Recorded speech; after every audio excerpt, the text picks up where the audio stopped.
Kung may Kai Sotto ang Pilipinas na inaasahang maglalaro sa Summer League, ganun din ang expectation sa 7'5" Chinese player na si Xu Xin.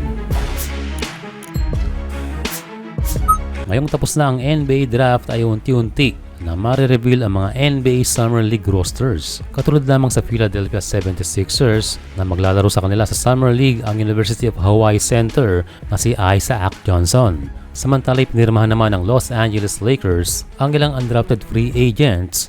Kasama rito ang balitang-balitang si Robbie Avila na bukod sa 18 contract ay expected na maglaro sa NBA Summer League. So ganyan din ang sitwasyon ng ibang team na magpapasok ng mga undrafted players. Although earlier this month ay kinimpirma na ng Korean media na lalaro sa San Antonio Spurs ang kanilang star na si Yoon Jong Lee. So maaaring may mga spots na hindi ina-announce at marireveal na bago magsimula ang Summer League.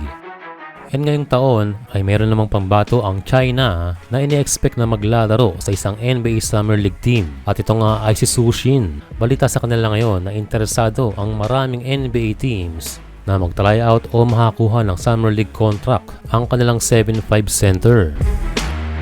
Katulad ni Kai Sotto noon ay issue kung sino nga bang sports agent na mag-handle kay Xu Xin at nakakuha naman ito ng American agency. Ito raw ang Excel Sports Management na nag-handle ng 27 NBA players na may official contract kaya malakas ang kanyang agency at dahil doon malaki ang possibility na siya makapaglaro sa NBA Summer League.